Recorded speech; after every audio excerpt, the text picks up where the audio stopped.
te bendiga, Dios te bendiga. Qué bueno que estamos aquí una vez más a traer un estudio de la palabra hoy, el cual creemos que será muy interesante, muy interesante.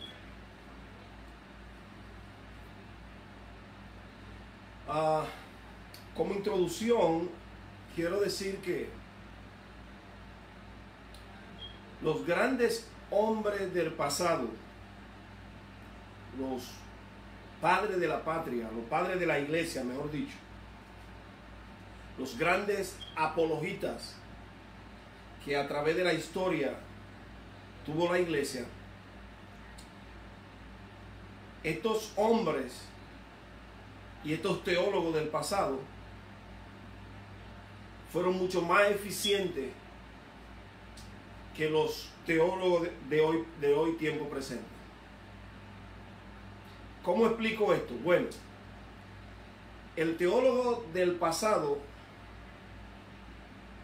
dependía más de Dios que el teólogo del presente. ¿En qué sentido? El teólogo del pasado no tenía la gran cantidad de literatura que nosotros hoy tenemos. No tenían los grandes avances tecnológicos que nosotros hoy tenemos. No tenían la facilidad de hacer investigaciones históricas de cultura como nosotros hoy la tenemos. ¿Por qué? Porque para su tiempo no había ese gran poder adquisitivo de literatura. Así que aquellos grandes hombres de Dios fueron mucho más efectivos que nosotros. ¿Por qué? Porque ganaron mucho más personas para el reino. A través de ellos se salvaron muchas más personas que ahora. Porque ellos dependían más de su fe en Dios que el hombre de hoy. El hombre de hoy tiene todos los instrumentos. Tiene toda la literatura. Tiene todos los equipos a su mano. Entonces eso va en desventaja del teólogo y del hombre de este tiempo. ¿En qué sentido?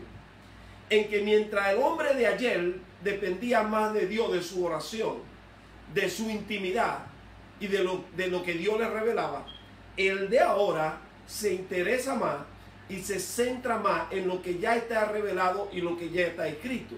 Y mientras está en ese afán y esa búsqueda, lo menos que piensa el teólogo de hoy, o el menos tiempo que le da en comparación al teólogo de ayer, es esa intimidad que tenía el teólogo de ayer, el hombre de Dios de ayer, en comparación con el hombre de hoy hacia Dios. Entonces, nosotros lo de este tiempo no podemos hacer nada sin lo que ellos hicieron ayer. Lo que ellos hicieron ayer fue bueno. Lo que ellos hicieron ayer marcó generaciones. Lo que ellos hicieron ayer cambió naciones, cambió reinos. Fueron hombres muy poderosos, pero era por lo poco que ellos tenían y por lo mucho que conseguían. Lo poco en el sentido, en comparación con lo que nosotros tenemos. Así que al ellos no tener tanta literatura ni tener tanto donde buscar, entonces ellos buscaban arriba.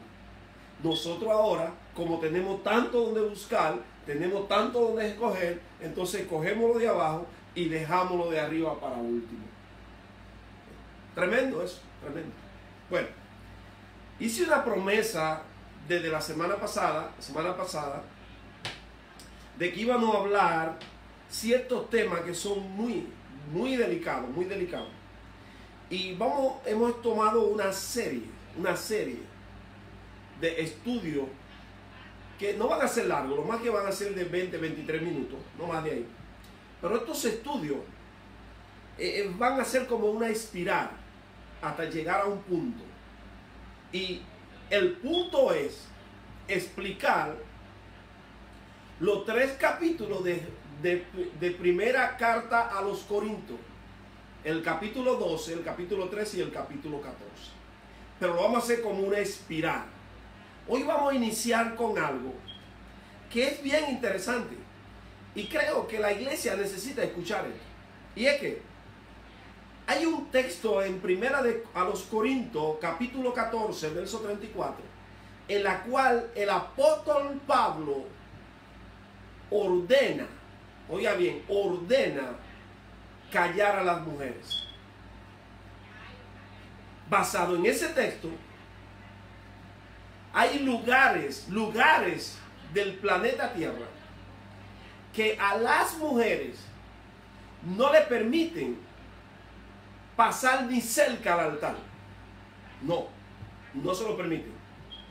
De hecho, hay lugares en el planeta Tierra, iglesia, que las mujeres no pueden cantar, que no pueden adorar. Pueden cantar y pueden adorar, pero en la parte de atrás no pueden pasar adelante. Está prohibido. Ninguna mujer puede cantar desde el segundo púlpito y mucho menos desde el primero. Ninguna mujer tampoco puede enseñar ni en una escuela bíblica. No puede enseñar en una escuela bíblica. Mucho menos predicar desde ninguno de los dos podios. A esa altura, en este preciso tiempo, hay iglesia. Pero a estas mujeres, permiten que ella limpie la iglesia. Permiten que ella limpie el altar. Permiten que ella le dé mantenimiento a todos los lugares de la iglesia. A estas mismas mujeres que no pueden hacer nada del altar, les toman sus ofrendas, les toman su primicia, le piden que lleven dolca. A esas mujeres le cogen su diezmo, todo excepto que ellas puedan participar del altar. Creemos que hoy es un buen día para hablar de eso. ¿Por qué? Observe esto con mucha atención. Hay 3 pasajes en la Biblia, 3 pasajes, que prácticamente desde el punto de vista teológico son 3 pasajes que discriminan a las mujeres. El primero, primera carta a los Corintios, capítulo 14, verso 34. El segundo se encuentra en la primera carta, primera epístola que el apóstol Pablo le escribe al joven Timoteo en su capítulo 2, verso 2. Y la tercera, y no menos importante, es la reflexión que hace el apóstol Pedro en su primera carta, capítulo 3, verso del 1 al 9. Estos son los 3 pasajes que un grupo de líderes eclesiásticos han tomado para desconectar a la mujer del altar y desconectarla de todo lo que tenga que ver con ministerio. Totalmente. Tienen a la mujer en el último plano. No puede participar de nada de lo que es la adoración. Puede adorar, pero no puede pasar adelante. Y todo ese tipo de cosas. Vamos a mirar entonces. Primeramente, el primer texto que vamos a analizar, y por eso mi introducción tenía que ver con los teólogos del pasado y con los teólogos de hoy. Los teólogos del pasado no contaban con las herramientas que nosotros tenemos hoy. ¿Para qué? Para ir al pasado y conocer cosas. Pero como les dije al principio, ellos tuvieron algo que nosotros no tuvimos, que al carecer de eso, dependían más de arriba, y por eso ellos fueron mucho más efectivos que los teólogos de hoy. Vamos a ver. Lo primero es que tenemos que analizar estos 3 pasajes dentro de su contexto geográfico en el cual se está desarrollando este problema. El primero es que la carta a los Corintios es a las iglesias que se encuentran en la metrópoli llamada Corinto, una metrópoli con una mayoría de personas griegas. El segundo pasaje se desarrolla en la comunidad o en la ciudad de Éfeso, otra ciudad griega. Y el tercer pasaje no es aplicado a ninguna ciudad de ningún lugar, porque es un consejo que el apóstol Pedro da con relación a cómo la mujer debe conducirse y cómo debe vestirse, cómo deben vestirse las mujeres de Dios. Ahora bien, primero analicemos qué era Corinto. ¿Qué era Corinto? Bueno, la ciudad de Corinto fue la última de las ciudades que el Imperio Romano conquistó del Imperio griego. La última de las ciudades, la que más problema, la más difícil de todas, fue la ciudad de Corinto, que fue conquistada por el general Luciano Munio de Roma en el año 146 a.C. En esa conquista el general Munio destruyó por completo la ciudad de Corinto. 100 años después llega al poder romano un hombre llamado Julio César. Y Julio César, como todo buen hombre de visión, trató de hacer algo y de buscar algo que cuando él saliera del poder, alguien pudiera hablar de lo que él hizo. Y encontró las ruinas de la ciudad de Corinto. Estas ruinas eran importantes, ¿por qué?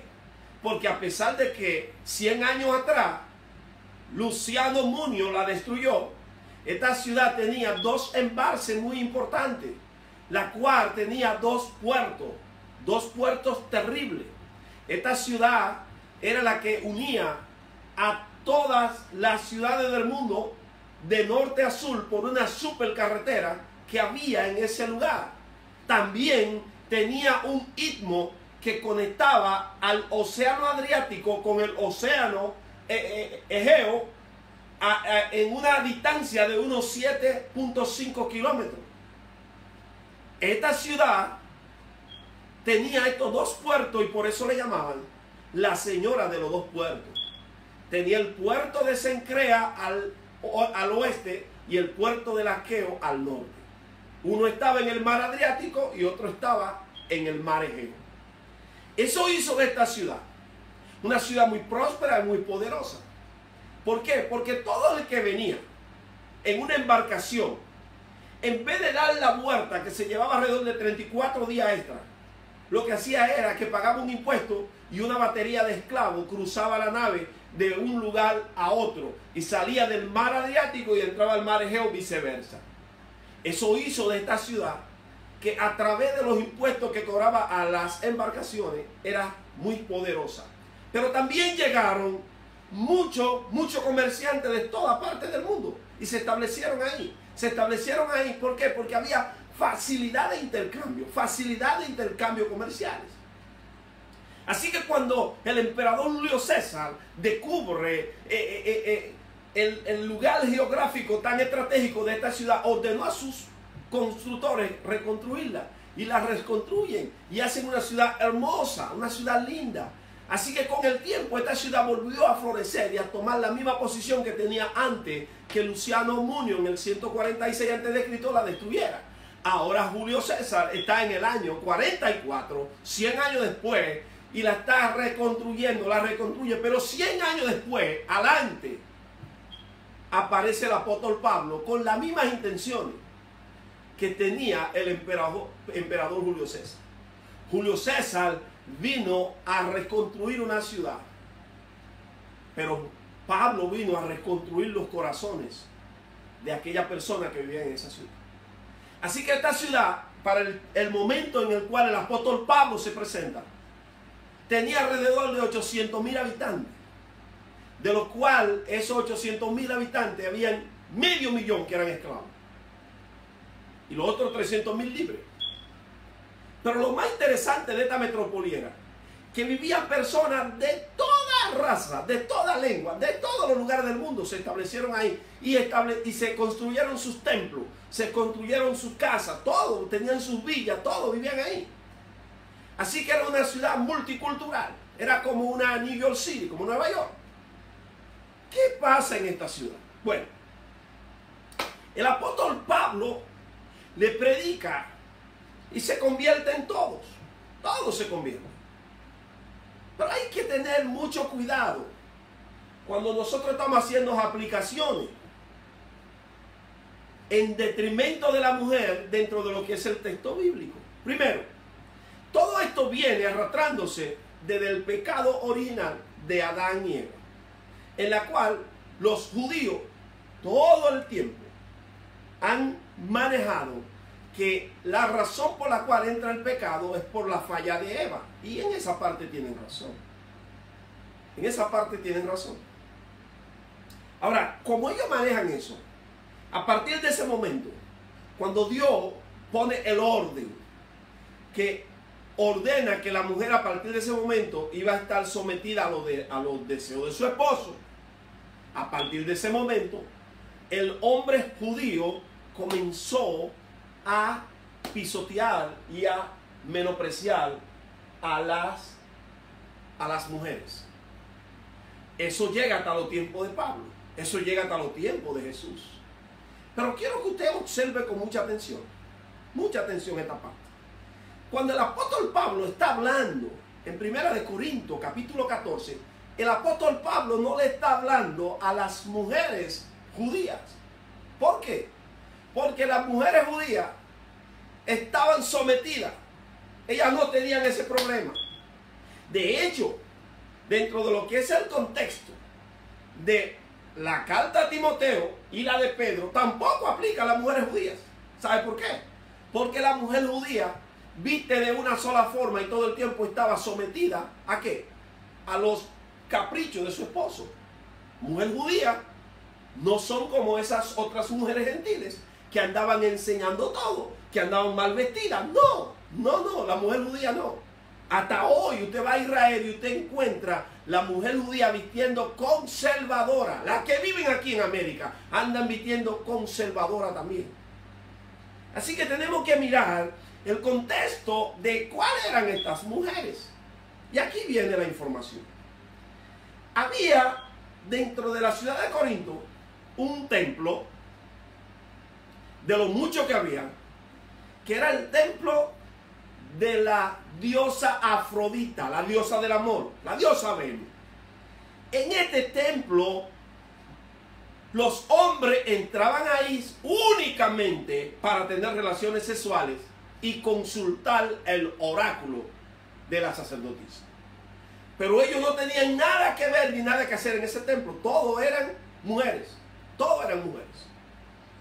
Estas mujeres sacerdotisas del templo de la diosa Venus o Afrodita, como usted quiera llamarle, tenían un código de ética. Y era cuál: que usted iba y pagaba por una prostituta que tenían 1000 mujeres. Atención aquí, 1000 mujeres. Estas mujeres, para ser prostituta de la diosa Afrodita, tenían que ser casadas. Sí, tenían que ser casadas con su esposo. ¿Por qué? Porque lo que ellos practicaban en el templo de la diosa Afrodita no era visto desde el punto de vista de prostitución, sino de una adoración a esa diosa. Y eso era permitido. Así que habían 1000 mujeres que se reemplazaban toda la semana, que estaban todo el tiempo ahí para que los caballeros vinieran de toda parte del mundo y los que estaban ahí establecidos fueran y pagaran para tener relaciones con ella. Pero cuando usted pagaba para tener relaciones con ella, usted también tenía derecho a la consulta de unos de los oráculos, que estas si eran jóvenes vírgenes, que se vestían con una tela bien fina, blanca, y se revolcaban en el piso y comenzaban, después de tomarse un verbaje de hierba con un colorante rojo, le daban al consultante también, y ellas comenzaban a revolcarse y entraban en un trance, y en ese trance comenzaban a hablar un idioma totalmente desconocido para todo el que estaba ahí. Pero en ese momento, en la mente del que estaba consultando, quien está hablando con él es ¿quién? La diosa Venus. Cuando pasaba el trance, la misma jovencita le decía a él, en el idioma de él entonces, lo que dijo el oráculo. Si usted quiere conocer mejor esta historia, siéntese un momento a ver 1 hora y 55 minutos de una película que se llama Los 300, donde aparece el rey Leonidas. Verifique cuando comienza la película qué es el oráculo de Delfo. Es una copia de eso. Es una copia de eso. El oráculo de Delfo es una copia de lo que pasaba ahí. ¿Qué sucede? Que cuando Pablo llega, hubo una gran erupción del evangelio de Jesús que alcanzó a todas las esferas de la ciudad de Corinto, y entre ellas a las mujeres que se dedicaban a trabajar en el templo de la diosa Diana, de la diosa Venus. En este templo las mujeres eran las maestras. Nadie, ningún hombre podía hacer nada ahí. Cuando llega el tiempo que estas mujeres son alcanzadas por el evangelio, ellas llegan a las iglesias. El poder que ellas tenían allá en el templo, lo que ellos practicaban y hacían allá en el templo, ellas comienzan a hacerlo aquí en la iglesia. Ese trance que ellas hacían allá en el templo de la diosa Afrodita, comenzaron a hacerlo dentro de la iglesia. Y dentro de ese contexto exigieron también, acuérdense, estamos hablando de mujeres griegas, no estoy hablando de mujeres judías no tenían problema. Además estamos hablando de una ciudad que es predominantemente griega, aunque había gente que venía de todos los lugares del mundo, que en el próximo programa vamos a explicar esa parte, qué hacían esa gente ahí, por qué, cuándo y dónde. Pero estas mujeres causaron un desorden dentro de la iglesia, un desorden. Y al causar este desorden dentro de la iglesia, es entonces que el apóstol Pablo dice, es él que dice que las mujeres se mantengan calladas mientras estén en la congregación. Y oiga cómo cierra. Y sino que aprendan en silencio en su casa con su marido. Se está refiriendo única y exclusivamente a esas mujeres. No tiene nada que ver con las demás ciudades, no tiene nada que ver con las otras ciudades del mundo, nada que ver.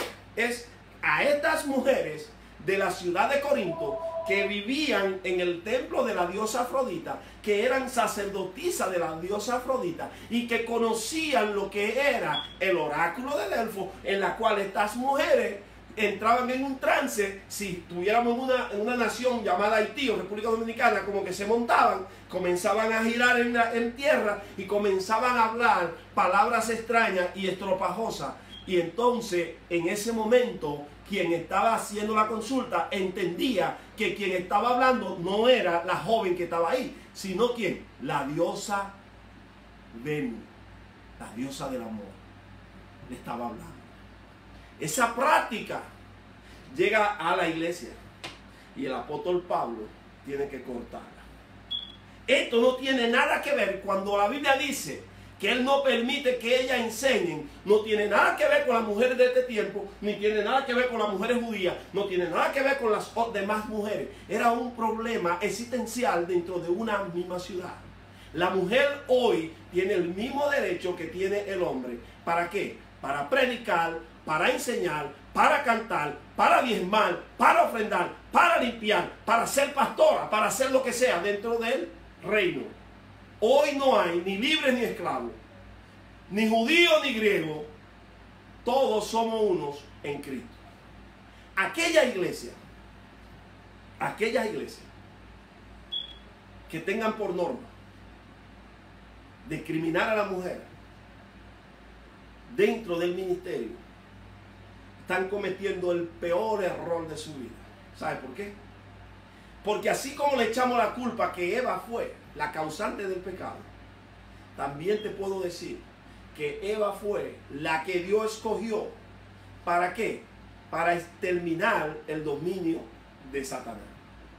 Si observa dentro del contexto de Génesis 3:15, dice que la simiente de la mujer heriría a la simiente de la serpiente en la cabeza. Y eso sucedió en la cruz del Calvario, cuando Cristo muere por los pecados de toda la humanidad. Esa es la mujer. Si usted también observa dentro del contexto, usted se va a dar cuenta que todas las mujeres en las iglesias componen entre el 65 y el 70%. Ellas son las más espirituales, ellas son las que más buscan a Dios, ellas son las que están más conectadas con el cielo. De conectar a las mujeres del altar es de conectar a tu iglesia de la fuente, que es el Espíritu Santo. Te espero la próxima semana en una segunda parte con esta misma temática, porque vamos a llegar al punto por qué razón los predicadores, las predicadoras, hablan en lenguas extrañas cuando están predicando. ¿Para quiénes son las lenguas? ¿Son las lenguas que hablan hoy los ministros? ¿Las lenguas que se hablaron en Pentecostés? ¿Las lenguas que se hablaron en casa de Cornelio? ¿Las lenguas que hablaron los discípulos en el capítulo 19, versos 5 y 6 del libro de los Hechos? ¿Son esas las lenguas? No te pierdas el próximo programa. Será interesante, muy interesante. Shalom.